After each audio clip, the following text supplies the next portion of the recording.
ಕೇವಲ 3 ಅಕ್ಷರಗಳಲ್ಲ, ಕೋಟ್ಯಂತರ ಕನ್ನಡಿಗರ ಇಮೋಷನ್.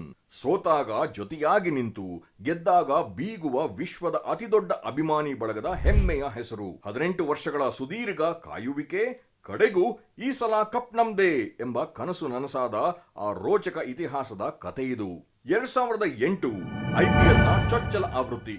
ಉದ್ಯಮಿ ವಿಜಯ್ ಮಲ್ಯ ಅವರು ಸುಮಾರು 485 ಕೋಟಿ ರೂಪಾಯಿಗಳಿಗೆ ಖರೀದಿಸಿದ ರಾಯಲ್ ಚಾಲೆಂಜರ್ಸ್ ಬ್ಯಾಂಗಲೋರ್ ಅಂದಿನ ಅತ್ಯಂತ ದುಬಾರಿ ತಂಡಗಳಲ್ಲಿ ಒಂದು.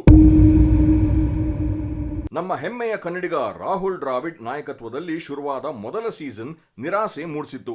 ಆದರೆ ಆರ್ಸಿಬಿ ಕಮ್ಬ್ಯಾಕ್ ಮಾಡಿದ್ದು 2009ರಲ್ಲಿ. 2009ರಲ್ಲಿ ಅನಿಲ್ ಕುಂಬ್ಳೆ ನಾಯಕತ್ವದಲ್ಲಿ ಫೈನಲ್ ಪ್ರವೇಶಿಸಿದ ಆರ್ಸಿಬಿ ಅಲ್ಲಿಂದ ಶುರು ಮಾಡಿದ್ದು ಹೊಸ ಶಕೆ. 2010ರಿಂದ 2013ರ ಅವಧಿ ಕೇವಲ ಕ್ರಿಕೆಟ್ ಆಗಿರಲಿಲ್ಲ, ಅದೊಂದು Deepavali. Universe boss Chris Gayle, mister 360 AB de Villiers ಮತ್ತು ಕಿಂಗ್ ಕೊಹ್ಲಿ, ಈ ತ್ರಿಮೂರ್ತಿಗಳ ಅಬ್ಬರಕ್ಕೆ ಇಡೀ ಕ್ರಿಕೆಟ್ ಜಗತ್ತೇ ಬೆರಗಾಗಿತ್ತು. ಅದರಲ್ಲೂ 2013ರಲ್ಲಿ ಪುಣೆ ವಿರುದ್ಧ ಗೇಲ್ ಸಿಡಿಸಿದ ಅಜೇಯ 175 ರನ್ಗಳ ಆ ಇನ್ನಿಂಗ್ಸ್ ಇತಿಹಾಸದ ಪುಟಗಳಲ್ಲಿ ಅಜರಾಮರ.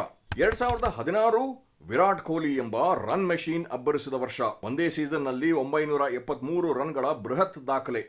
2009, 2011 ಹಾಗೂ 2016ರಲ್ಲಿ 3 ಬಾರಿ ಫೈನಲ್ ತಲುಪಿದ್ರೂ ಟ್ರೋಫಿ ಮಾತ್ರ ಕೊನೆ ಕ್ಷಣದಲ್ಲಿ ಕೈತಪ್ಪಿ ಹೋಗಿತ್ತು. ದಶಕಗಳ ಕಾಲ ಕಿಂಗ್ ಕೊಹ್ಲಿ ತಂಡವನ್ನ ಮುನ್ನಡೆಸಿದ್ರು, ಘಟಾನುಘಟಿ ಆಟಗಾರರು ಬಂದು ಹೋದರೂ ಟ್ರೋಫಿ ಬರಲಿಲ್ಲ.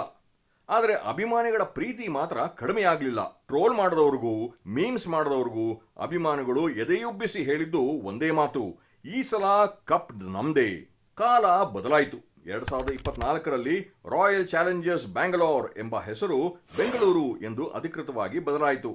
ಇದೇ ವರ್ಷ ಸ್ಮೃತಿ ಮಂದಾನ ನಾಯಕತ್ವದಲ್ಲಿ ಆರ್ಸಿಬಿ ಮಹಿಳಾ ತಂಡ WPL ಟ್ರೋಫಿಗೆ ಮುತ್ತಿಕ್ಕುವ ಮೂಲಕ ಆರ್ಸಿಬಿ ಇತಿಹಾಸದಲ್ಲಿ ಸುವರ್ಣಾಕ್ಷರಗಳ ಅಧ್ಯಾಯವೊಂದನ್ನ ಶುರು ಮಾಡಿತು. ಮಹಿಳಾ ತಂಡದ ಈ ಐತಿಹಾಸಿಕ ಯಶಸ್ಸಿನ ಬೆನ್ನಲ್ಲೇ 2025ರಲ್ಲಿ ಅಹಮದಾಬಾದ್ನ ನರೇಂದ್ರ ಮೋದಿ ಕ್ರೀಡಾಂಗಣದಲ್ಲಿ ಇತಿಹಾಸ ಮರುಕಳಿಸಿತು. ರಜತ್ ಪಾಟೀದಾರ್ ನಾಯಕತ್ವದಲ್ಲಿ ಪಂಜಾಬ್ ಕಿಂಗ್ಸ್ ವಿರುದ್ಧ ನಡೆದ ಫೈನಲ್ ಪಂದ್ಯದಲ್ಲಿ 6 ರನ್ಗಳ ರೋಚಕ ಗೆಲುವು.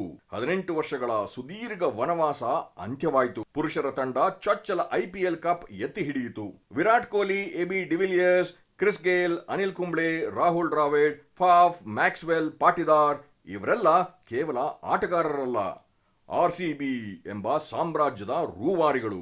ಜಗತ್ತಿನಾದ್ಯಂತ ಅತಿ ಹೆಚ್ಚು ಅಭಿಮಾನಿಗಳನ್ನು ಹೊಂದಿರುವ ಈ ತಂಡ ಇಂದು ಚಾಂಪಿಯನ್ ಆಗಿ ಮೆರೆಯುತ್ತಿದೆ. ದಶಕಗಳ ನಂಬಿಕೆ, ಕೋಟ್ಯಂತರ ಕನ್ನಡಿಗರ ಭರವಸೆ ಇಂದು ಸತ್ಯವಾಗಿದೆ. ಹೌದು, ಕಳೆದ ಸೀಸನ್ನಲ್ಲಿ ಕಪ್ ನಮ್ದೇ. ಈ ಸಲವೂ ಅದು ಮರುಕಳಿಸುವ ಭರವಸೆ ಮೂಡುತ್ತಿದೆ.